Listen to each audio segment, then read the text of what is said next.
I asked you right before we got on the call, like, do you ever do instant forms? And you said no, never. It sounds like something that you're really strongly against. I totally get where you're coming from. I have done instant forms is sometimes when I'm just trying to help someone get their Facebook ads out. They want to get some leads. I'm not totally opposed to instant forms because it can get some good leads, but I do understand that one of the biggest quality slash quantity control dials that you can change is whether you're sending to an instant form or collecting the lead on your website. So tell me about your philosophy on instant forms and what your general page looks like that you're sending to. So effectively, when we run marketing, we're trying to solve a business problem.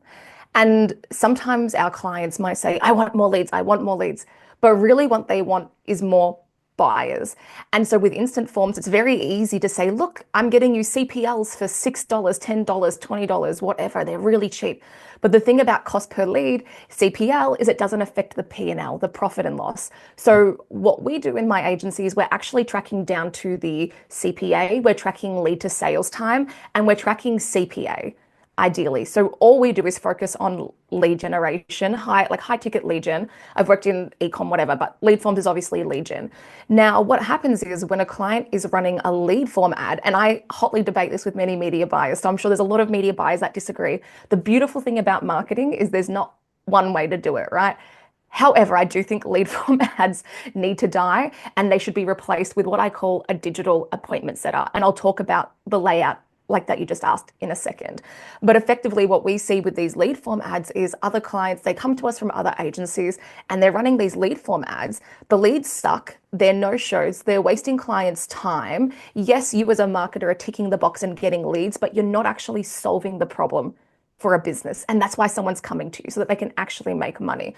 So, for example, we had a client and we were able to decrease their lead to sales time from going from their forms to a landing page from 30 days to 2 days, right? And their CPL was a bit higher, but the ROI was better. The ROI was infinitely better. And that's what we need to be tracking as marketers, because I said at the start, we solve a business problem. So maybe before I get into the landing page breakdown, because that'll be a long monologue that I can walk us through. Uh-huh. Um, I just finished a 3 day live boot camp with a bunch of people building them out on Go High Level. But what do you think about lead forms? Do you have like a contrarian opinion or something different? Yeah, I think over time too that they might have kind of gotten worse. That you're always going to get such great cost per lead, and like you were saying, cost per acquisition is all that matters. And the other part of it is when you have 100 leads to sift through, now you're paying an employee or doing this yourself. You have all this extra follow up where you're like, yeah, I've sent them 5 texts, right? So like, there's also the extra follow up costs with those, getting these high quantity of leads. I think sometimes I vouched for, especially if the business is a little bit newer and they don't have a ton of landing page experience and they're just like really wanting to get someone on the phone and kind of catering to their impatience in a way. I've said, all right, let's just get the instant form out. We'll make them go through a few questions first. We'll make them give you not just their name and email, but also their phone number so that they're a little bit more interested and make them jump through a few more hoops on the instant form. And that can get some good people. But what you said too about instead of like a 30-day process going down to a 2-day process can help. A lot of times, like as the agency, the client just like wants to see like where are my leads, right? So you kind of want to get them results quicker. But I do understand that if you already know exactly how to build the funnel and you can build one that's simple enough where you're not maybe sending them to their website, which is probably what you're really vouching for here, is we're not just saying, all right, let me just use your working website and I'll send them there because there's just too many spots that they can get lost and go to the About Us page or all of these different links that they can click on rather than just become a lead can be distracting. But yeah, you're making a funnel that is just a two-step process. Is that right? Yeah, somewhat. Pretty much. It's like a very, not a crazy funnel. And I will say the caveat to lead forms. When I do ever run them, it's been twice. And it's for very big clients when I'm working, like when we're working with a marketing director or a marketing manager, and they're getting pressure from their C-suite to flood the gates with leads. And they're like, let's just turn on lead form ads. And we tell them, well, they're going to be shit and your sales team's going to complain. Every single time, that's exactly what happens. And then they're like, okay, switch them off. The sales team's complaining about the quality of leads. And it's like, yes, they suck. They're a waste of time. Like, just figure out how to scale a good campaign. And so, what we do instead, and I'll also just say, like, it sounds like there's maybe like a lot of media buyers, a lot of like freelancers, people that are looking to go into like, full-time entrepreneurship or business owners or agencies. And so I've been running my agency for, this is my fourth year now. And over time, all we've done is just consistently try to evolve our offer to eat the complexity of our clients, right? And you get paid in direct proportion to the problem that you solve. So if what you do is just get cheap leads, like you don't really stand out. That's kind of what everyone does. So you have to think about what business problem can you solve for your target market and how can you help them. So effectively, when it comes to these landing pages, what we do is we think about them like a digital appointment setter. And so I'll go through some of the core sections that we have on there. But the other thing is with your funnel and the landing page being part of it, right? A funnel is not optional. It's just every single touch point that someone's going to have post click. So the ads are important. We do video ads, we edit them all up, we do ad creative, whatever. But what happens after the click, that whole experience, which is why my agency is called Persuasion Experience and not like funnel experience. It's like, how do we actually convert that traffic into a qualified lead who shows up, who's educated, who's excited to speak with them? So the number one thing that we create on our landing pages is the offer, right? Because on our landing page, there has to be something for someone to take up. Now, even going back to these instant forms, if you're getting a bunch of leads, I bet the show up rates are really low or the contactable rates are really low. Why? Because there's not an exciting enough offer where somebody puts value to you. No one's attached value to talking to you.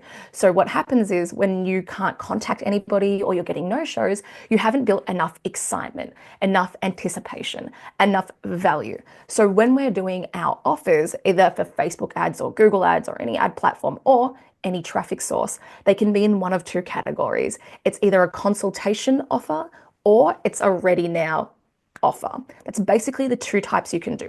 And this comes down to the different stages of awareness. And if anyone's read Breakthrough Advertising, I'm talking about the levels of awareness. They can be problem aware, they can be solution aware, and they can be product aware. There's five, but that's usually the ones we look at. Problem aware is, I have a cough. Why do I have a cough? How do I fix it? Solution aware is, okay, I'm looking at all of the different ways to solve this cough. I know I have a flu now, and I'm looking at cough tablets versus I'm looking at cough medicine versus I'm looking at going to the doctor. Product aware then is where I've gone, okay, I'm going to get cough syrup and I'm examining brand A, brand B, brand C. And as marketers, it's really important for us to understand to make our campaign work which stage our market is in. So we need to understand what's the conversation going on in their head. And I'm just giving like a bit of like pre-work to making the landing page, because you can't just, like, for lack of a better word, shit out a landing page. You actually have to think about it, right? There's message hierarchy. You have to have a clear headline. You have to have one strong call to action. You have to have, we typically use like a problem, agitate, solve framework, but not too hardcore on the problem, because then you bring in leads that are sitting in the wrong energy, that are not very pleasant to deal with in the buying process. And then I can sort of flesh out the funnel, but I'll pause there. And that's kind of an Yeah. overview of the landing page. Okay, so I know the offer is a big part of it. Is the offer going to be in the ad as well? Like, let's take, for example, a home renovation company that is trying to sell people new windows. In the ad, and maybe they're running some kind of promotion right now where you can get 10 windows for 7,000 bucks. Hmm. In the ad, are you going to be doing like, here's a video where I'm just showing you the benefits, like check out these windows, they're really insulated, they look amazing, we can install them quick, not really maybe focused on the price quite yet. And then there's some kind of promotion where it's, click if you would like more information about that, is like the call to action of the ad. If you would like to learn more, go here, rather than if you would like a quote, like maybe are you doing, like, I guess that's kind of the question on the ad. Is the call to action click to learn more or click to get a quote? And then on the page, then you're kind of saying 10 windows for $7,000.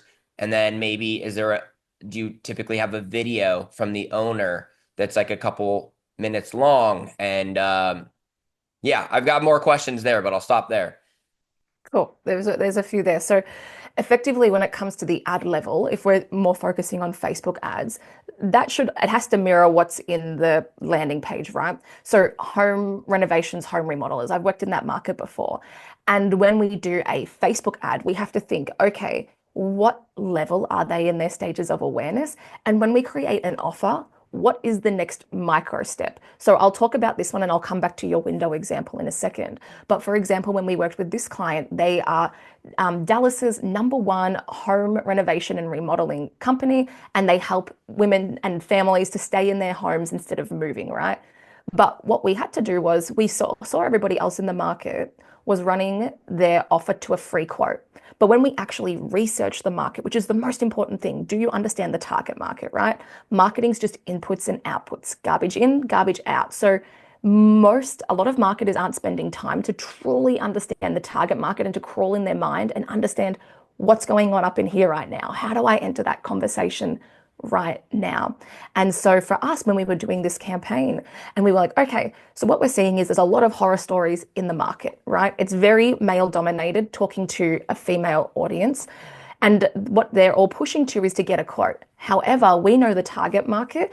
They don't know what they want. They have this mood board on Pinterest, on Instagram, whatever. And they're like, okay, I don't understand the design yet. So how can you get a quote for something when you don't know what you need? See the next micro step. So the next micro step, what we did, and then we were like, okay, selling sunset was really big at the time. We were like, what would be a cool thing we can do? And we did apply for your free champagne design consultation with Dallas's number one home remodeler, something like that, renovation and home remodeler. And the target market goes, yes, because the eyebrow above the headline said, from Pinterest board to dream home. And now we're starting to talk in their language. So it's much more Mm. important to do that. And then the call to action was something like apply for your free like dream home consultation or design consultation or something, right?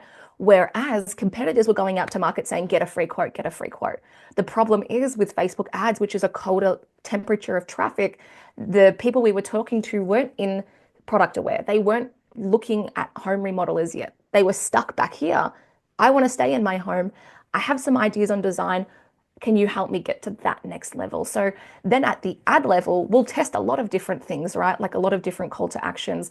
But the main thing is like we'll be testing big message hypotheses and what sort of messages. So like contrarian, pain, gain. I'm sure everyone sort of knows them, but that's what we're more testing and doing a lot of social listening to come up with our good ad ideas. Awesome, awesome. So I really like that angle, and I'm guessing you tested quite a bit of them. The one I'm talking about is the Pinterest board to dream home, and then that would match up with the landing page where would you have the client then film a video that matches up with that message where you're saying, hey, we want to take your ideas and bring them to life, book a call with us, and we will talk about some of the capabilities. We'll come out to your house and show you what's possible for you. And they're really not like saying free quote, they're just more talking about like it's more of a design pitch at that point. Mm. Well, that's kind of what the landing page does. I can show you the landing page. I don't know if it's worth it, how many people are on Yeah. audio versus like Yeah. visually looking at it, but I can just share the page now and we can talk about it. So here's the example, right? And this is the above the fold. So I'll start breaking down um, this the parts of the landing page. So at the top is what we call the eyebrow. From Pinterest board to dream home. Apply for your champagne design consultation with Dallas's top remodeling and additions firm. Then here we have what we call these like buyer decision questions. Like what are these things at the time? What are on their mind? So on time and on budget guarantee. I said earlier, there's a lot of horror stories in this market. right? So we've got to have this in here. Every home design is unique and on trend. That's important to them. And design to construction, we look after everything. So again, going back to this, marketing is just inputs and outputs, right? The way that we make these pages is that we do really, really good research. And there's a couple of ways that you can get these right inputs because our job of this page, it's a digital appointment setter. It's meant to speak the language of the target market, not the jargon of your client. Nobody cares about them, right? What we need to be able to do on this page is show that we understand where they are. So do we correctly understand their problem and that we understand where they want to go? Then we can position the client as the vehicle to go from A to B. That's our jobs as marketers, not trying to like just shove down the throat. So then we have the thing. Now with this page, this is one of our ones with a longer lead. The lead is the first panel on the page. So we've got the uncomfortable truth about remodels and home additions.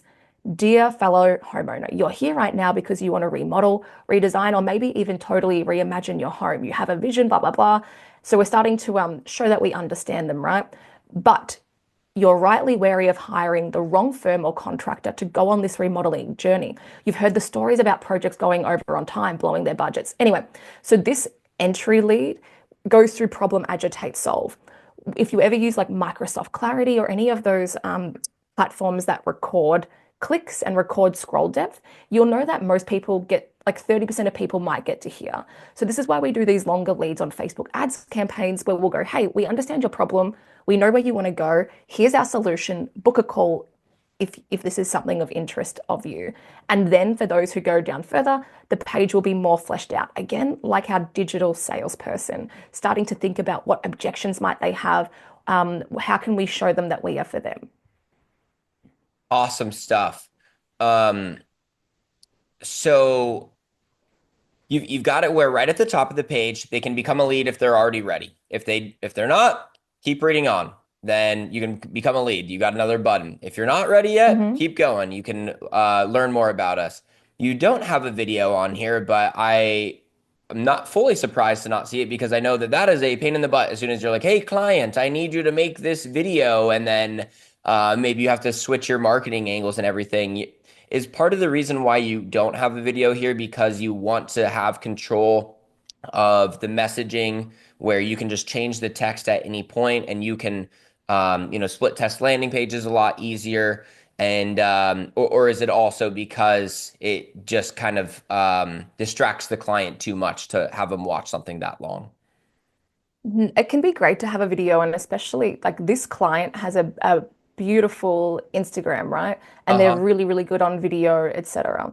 But when we are launching a campaign initially, we want to keep it minimum viable. So before you invest resources, time and money and energy into a video, typically what we would do is see what's resonating first. Then, especially if it's a brand new Facebook ads campaign, get feedback from what they're hearing on those calls, because then we can drop that language into the video script. Now, for this campaign, we just never needed to do a video. Like it was inundated with great quality leads, but there's plenty of times that we will use a video. The caveat to that is that video can be damaging, right? Because just like ticking the box and having the video on the page is not the goal. It's meant to be a persuasive video that's actually good. So if the founder or the person that you're going to put on camera, like, is fidgety or like doesn't read with conviction or the script isn't right, then that can actually be damaging instead of helpful to the campaign. So typically what we might do is set our control. So this would be our control and then put the video on and see how the video impacts the conversions. And if it increases conversions and the quality of conversions, then the video would get a spot on the page. After they become a lead, is there a bit more to the nurturing process before they get on a phone call? Yep, there is. Do you want me to show you? Yeah. I need to do this Cool. more often with my interviews. Just share the screen. Yeah, you'll all Excellent. have to just deal with my shitty internet, Australian internet, maybe not the worst in the world. It'll load one day. Cool. So again, with the funnel, it's not optional, right? It's just every single touch point that someone's going to have. And so when we're going through this funnel, cool. So we have the traffic. We got to understand the temperature of traffic. What is that? I'm going to show you this overarchingly, and then I'm going to dive into each different section. Then we have the landing page, our digital appointment setup. The most important thing on that is the offer. What happens then is they'll click to a multi-step application. We typically do like a claim or apply or something like that, right? Not like a chat with sales and talk to somebody with commission breath that's going to try and sell you. Like the offer has to have value, but nothing crazy. Just like, here's what you're going to get out of this call because we're looking for in-market leads. Then once they fill in this multi-step form, they're either qualified or they're disqualified. If they're qualified, they'll move to a calendar page. And then if they book in, they'll go to a thank you page. And I'm going to break these down. Then we have our different automations and flows, right? So with our funnel, at every point, there's a decision diamond. Okay, yes or no? What do they do? If yes, if no, and we want to make sure that we're making the most of every lead. So what we'll have is a flow for if they fill in the form, but don't book in the calendar, right? And the salesperson will get a notification to call them as well. If they book in the calendar before the moment they have the call, we'll have our pre-swayed flow. So for example, for my agency, that's where I'll use FAQs. I've shot like a bunch of short videos to watch FAQs to make sure that like for the sales team that they're qualified and they understand these like common objections. We'll send them to the YouTube channel because our YouTube is what brings in the most qualified leads. So if they're coming from a Facebook ads funnel, I want them to consume YouTube to mirror the quality of a YouTube lead as much as possible. And of course to remind them. So these are not super heavy duty, but these Are are you the things sending that them we're to a thinking landing about. page with the YouTube embed, or are you sending them to YouTube? I'll send them to YouTube because I've spent many years building my YouTube, it builds authority, right? And just so everybody knows, it took me 586 days to get my first 1,000 subscribers. So this didn't just happen quickly, and I'm sure you can appreciate that, Derek. Yeah. It takes time, but you got to be committed. And then we have a no-show flow. Now this is like typical because it does depend on the lead to sales process of a client, of course, but this is typical. So I'll zoom out here. We've got this now. First thing, this is kind of like step one, which is finding your $1 million ad.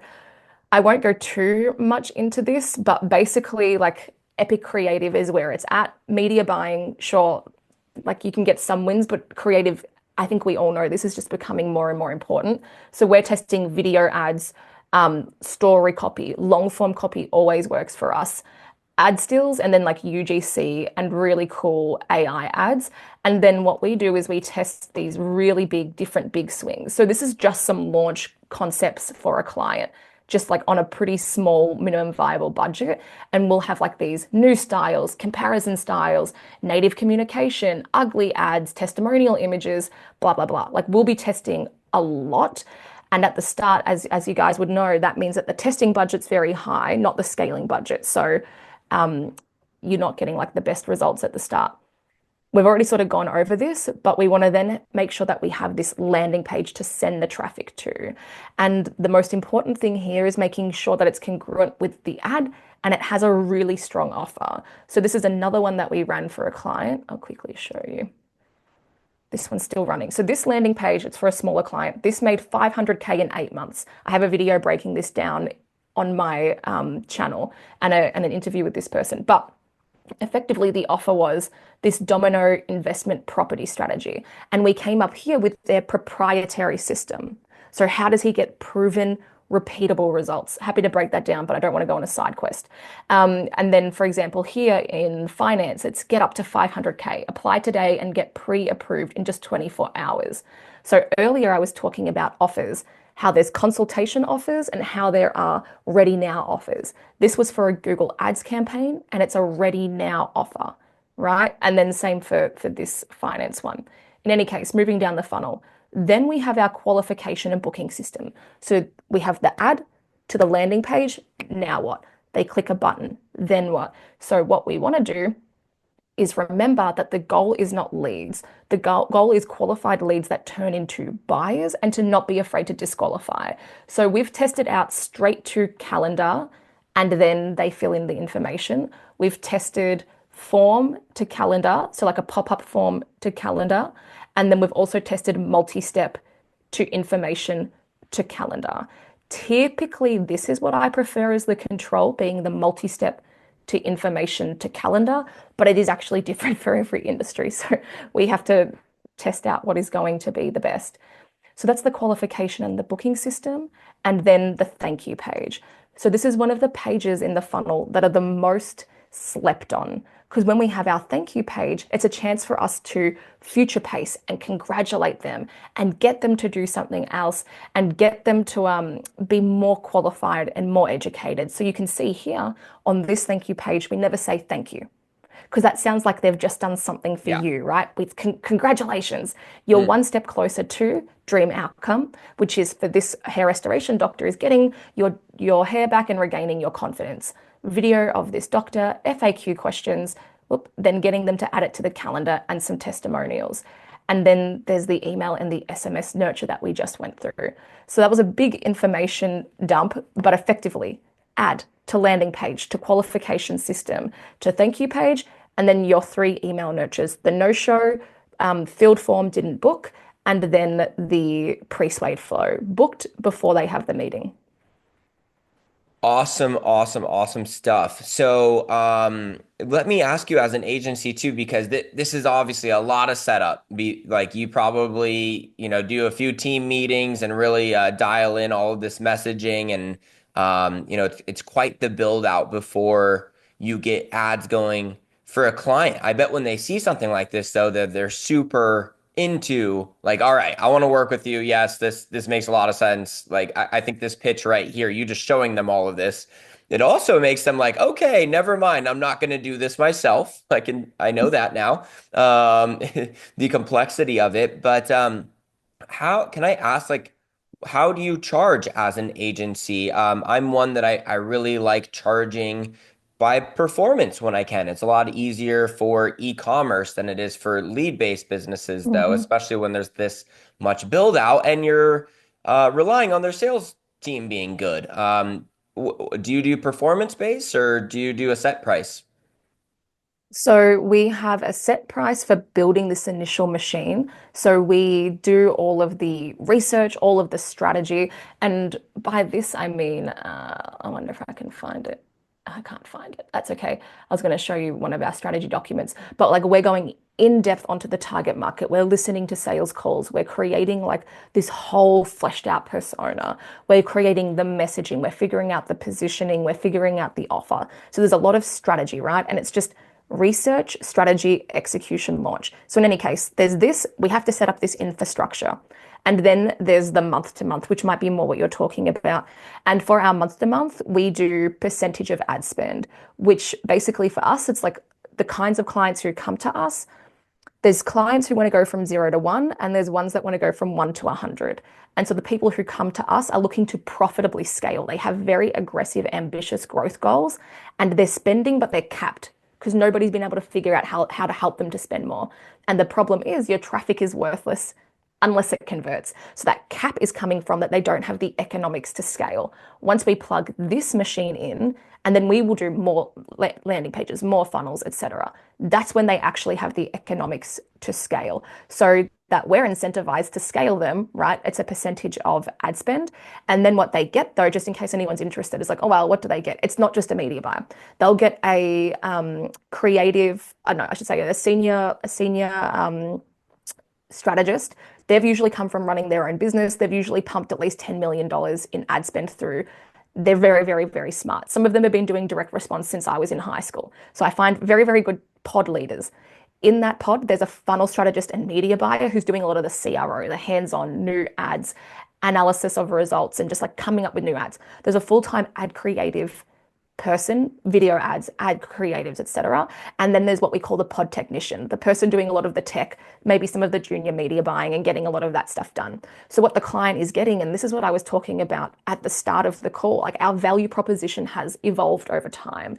And now for the right clients, what they get is a plug and play performance team ready to go with proven systems. We have this live in like 3 to 4 weeks, which is insane. Like it's insane. It's because our systems are so good and the team are trained so well. They go through like 2 weeks of onboarding and training, and then we're coaching them depending on what role they're in, 1 to 2 times a week. Like it's pretty intensive. Okay, yeah, that was my very long answer to your very short question of what what do you charge if monthly? No, such great stuff. If you guys already haven't liked this YouTube video, make sure you do so. Yeah, this is incredible value. So, you're charging based off of a percentage of ad spend. How often do the clients get that right away? They're like, okay, yeah, makes sense. Versus like, you kind of have to tell them, but I'm not going to just spend stupid. Like, we're going to make Mm, sure that this metric is always above this amount before we increase exactly, ad spend, exactly. right? So I'll show you this. So that's a very great question. So some of them come in and then they're on the retainer. They're not at the percentage of ad spend because it's ad spend or percentage, whichever is higher, right? And we say, hey, that's going to be a pretty good problem to have considering no one else has figured this out for you. But we need to be incentivized to grow your account. We're never going to be like, oh, that's out of scope. Like we are pumping out ad creatives every week, new ad creatives every 1 to 2 weeks, like new landing page ideas, new offers. We are throwing resources out this so that we can grow them because we're not taking on like local businesses or mum and pops. Like these are big companies, usually looking for an exit in 2 to 3 years, who need to like figure out how to build a machine for predictable, consistent leads to profitably acquire customers at scale. That's a hard thing to do, right? Most businesses fail, and it's because they can't figure this out. That's the problem we solve. So we call these the 90-day game plan. We look at, okay, where are you now? And we do this just so everyone, like, we want to set expectations with the client. We need to get on the same page. Where are you now? Where do you want to be? What is or isn't working? And then the client tells us, hey, these are the business goals. This is where I want to be. And then we just reverse engineer what it would look like to make that a reality. Cool. So if you want to be getting this CPA and this CPL, here's the metrics that we're going to need. This is going to be red. This is going to be green. This is going to be gold. We're aiming for gold. This is what needs to be true. And then every single week we work with our clients in Slack. Every week we're like, cool, here's what we did this week, here's what we're doing this week, here's our blockers, here's our wins and lessons learned. And then we get on monthly marketing and sales syncs so that we can get information from them for new ad ideas and then just keep working towards this. Now, the benefit of this is for anyone only listening to audio, what I'm showing here is a spreadsheet and it's breaking down the economics. So you can see here landing page conversion rate, calendar booking, show up rate, how many qualified, close rate, cost per click, etc. So we know how to change this. And the management's not always 10K. This is just a template, but we know how to change this basically, right? So if the landing page is low, we have a playbook. We know how to fix it. If the calendar bookings are low, we know how to fix it. And that's marketing, psychology, economics times technology. So hopefully that's helpful. Nope, I didn't get any value. So I'll go home. just I'm already no, home. such great stuff. Okay, so there's like the different levels to which you're making a different percentage of the ad spend. Is that what those red and the gold levels No, were? this is more like showing the client what's possible, right? So this would be like worst case scenario. And these Uh-huh. are, again, this is just our template. This is Okay. like, okay, You're getting here's paid the worst same case. no matter what though. Yes, yeah, yeah, yeah, yeah. Okay. And going back to your question, okay, well, we're only going to scale an account that's hitting certain metrics. So it's on us because we need certain foundational economics. Because when you scale an account, we all know you don't necessarily get to keep those beautiful Yeah. economics on a smaller budget, right? So you need to have a certain level of economics and numbers to actually be able to scale. And those numbers are going to be completely different for each business, or have you kind of found your like baseline metrics and then no? It's Okay. com it's completely different. And even Yeah. on sales calls, which I do less and less of now, but they'll be like, well, what's going to be my CPA? What's my CPL? And I'll put it back on them. Well, for CPA, what can you afford to spend to acquire a customer? Because the business who can afford to spend the most will win. That's all it is. So it's like your business is not like going to be like marketing led in the sense where we come up with it. You tell us like what metrics. You need to know your numbers as a business owner. What can you afford to spend? I can give you a guideline for clients in similar industries, what that could be, and we can like try and figure it out. But the business owner needs to know their numbers. And so the businesses that come to us where they're like, yes, we can afford this cost per qualified call that shows up. This is our North Star metric. At the moment, we're here. As long as you're in this range, that is success. And that's the most important thing, right? Or one of the many most important things, getting on the same page as the client of what is success. And then us as the agency reverse engineering the plan to hit the goalpost. And now the client can't change the goalpost. Sometimes that happens because of business objectives change or whatever, but we're going to create a whole 90-day plan that's agile if it needs to change. But yeah, I know a lot of people here. I've worked like 1,000 clients easy. And it's very frustrating when you're not on like the same page for expectations. Prevention's better than cure. Just get on the same page for expectations. And one other thing is, so we don't offer any guarantees, right? I just think like you can't guarantee marketing, Yeah. and all of the agencies that do have guarantees in their T's and C's in the fine print, no one can ever claim them. And so even in the sales process, I might have someone say like, well, do you guarantee results? Would you trust me if I did? You've just said that you've come from another agency that's burnt you, that had a guarantee. However, in business, one party has to assume more of the risk. So we have no lock-in contracts. And we put a lot of resources in the Hmm. first like 90 days, 6 months, right? Like a lot up front. Because for me, I'm not looking to out earn the churn. I'm looking to grow an actual business. And the way that you do that is to keep clients and then to get more clients on top of that. Retention of your clients is key. So I think a lot of agencies are stuck in this churn and burn model where they're just like constantly on this hamster wheel. But if you have a really good fulfillment in the back end and you have a really good communication, and when it comes to agencies, it's just results and relationships. If you can get those two R's right and truly look after your client, and then you're just adding new clients on top of that, that's how you'll have like a very successful agency. I'm with you on that. I don't do the minimum contract as part of my guarantee that like, you can fire us at any time basically, or at the Yeah, we start prove of ourselves. any Mm, month. So that's a way to do it. But I think those guarantees, they worked a couple years ago and they probably worked extremely well until you work with one of those agencies that does not honor the guarantee, which happened to me. They're like, if we don't get you this many sales, we will refund you. And then I'm like, yeah, you didn't do it. And then they're mm, like, yeah, well, you didn't do this, so we're gonna ghost you now and never mm, refund you. So it's common that people have had those stories. And yeah, there is a bit of it's just not even understanding the process. Like if it's gonna work, or not going to work in e-commerce, it's because yeah, your product just isn't going to work. Like if you put mm, together the right ads and you didn't set it up terribly and it really doesn't sell, it's so much more the product than anything else. So when people ask me that, I say I can guarantee you that I'm going to put your product in front of the perfect customer at the perfect mm. time. And if sales are going to happen, they're going to happen. But if they don't want to buy it, there's absolutely nothing I can do. So like Exactly. that's my extent of my promise. I say that marketing's a magnifying glass, right? And if you have a ship business and a ship product, you're going to know about that very quickly. Especially like you can have really good marketing, and if your back end's bad, there's been plenty of businesses like that, but you don't last long, right? So I say to my like leads or clients, well, are you the best at what you do? Is there a large enough total addressable market for us to find them on ads? And obviously, we can do viability checks and audits to check that as well. But really, it's like marketing is not a life raft. It's not going to save you. It's rocket fuel, right? And so if you come to me with a shitty business that's struggling and I come and pour rocket fuel on it, it's a dumpster fire. That's all Mm. that's happening here. But if you have like a rocket and you're just truly capped because you can't figure out how to make those ads go to the next level, and we come and put the rocket fuel in the machine that's running low on fuel, it will take off.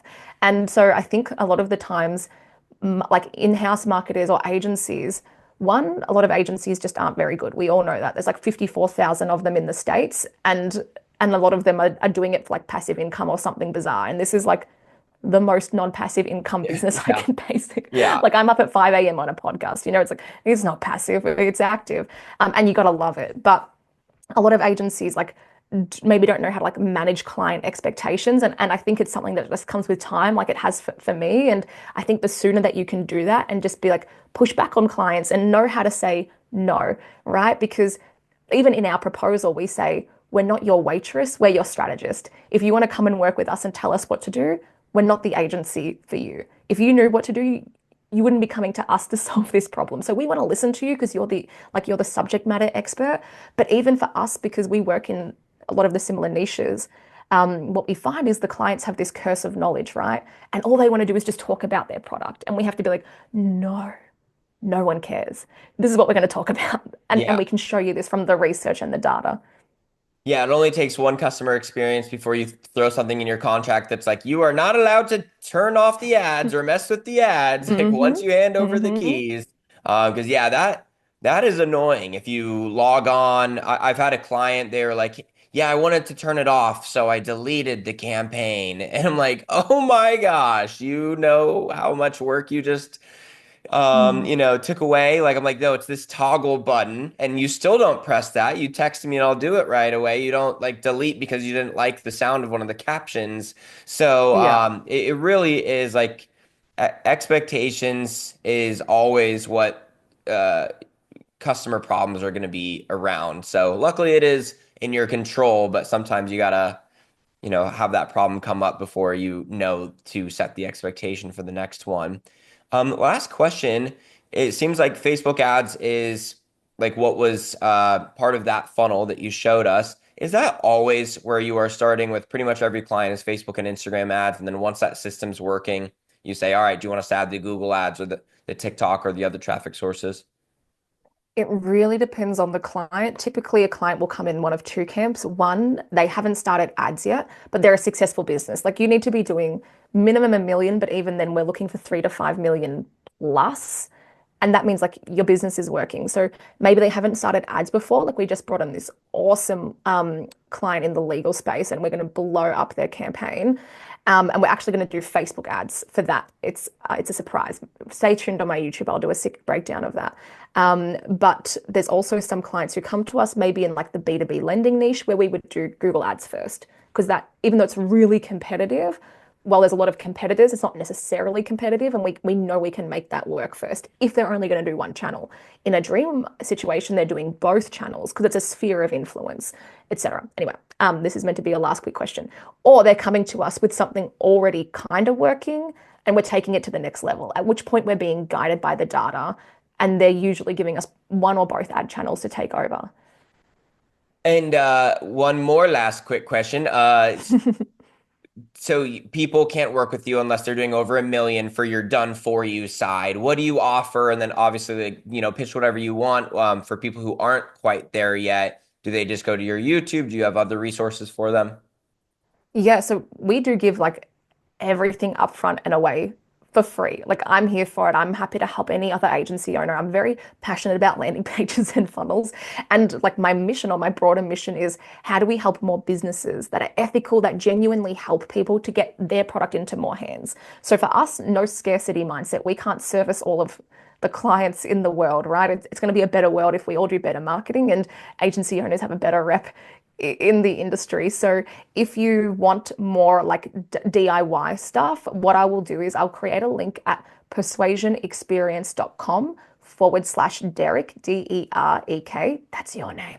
And they can go there. And what I will have in there, I know that's your name. And what I will have in there is like a bunch of our like resources. So like research templates. I'll give you 3 of our top performing landing page templates totally for free. The caveat to that is they'll be built on Go High Level for you. So they're all built plug and play. I just went through a huge 3 day free workshop teaching other like agency owners and freelancers and stuff how to build these. It was epic. So there'll be all of that in there, a bunch of our like offer templates, all of this information. You'll actually also get the recording of that 3 day bootcamp. Effectively, what will be in the back end for you? It'll show you everything that we've been talking about today. The disclaimer is I'm an affiliate of Go High Level, so if you buy something, I get a small commission at no extra cost to you. That's my legal thing I have to say. But in any case, if you want free shit, you're already using Go High Level, or you want to try it out, we moved our whole agency onto Go High Level. Unbounce, they did it. I was done because their pricing went insane because Mm, they wanted to pay you for like you had to pay for like visitors and stuff. mm. Whereas Go High Level, we can have like we've got rid of a bunch of our tech stack. We have all of our automations, all of our snapshots, all of our like dashboards, all of like our invoicing, like everything now in one central hub. And I don't normally talk about technology, but I just genuinely enjoy Go High Level and I recommend it very much for agencies. I'm not sure if you're using it as Yeah, well. absolutely. It's really crazy to look at the days before Go High Level where you were like, okay, you're on ConvertKit and your ClickFunnels. Okay, I'm gonna And log in right MailChimp now. You're and gonna get a code texted to you, and then give me that code or I can't work on your business. So yeah, having everything in Go High Level is incredible. And yeah, whoever invented that company, I don't know much about the founder, but crazy vision and yeah. yeah, insane. Like really, they perfected something that the market needed that I really did not see that. But yeah, huge Mm. problem that they solved. So incredible stuff, guys. I really can say I've done about 500 podcast episodes. This episode and the last one are the best two episodes to ever be on this show. The best two interviews as far as just implementable value, never ending value. Absolutely amazing stuff, Alicia. So great meeting you. Guys, go check out her channel. Thank you so much for coming on. Cool. Thanks for having me.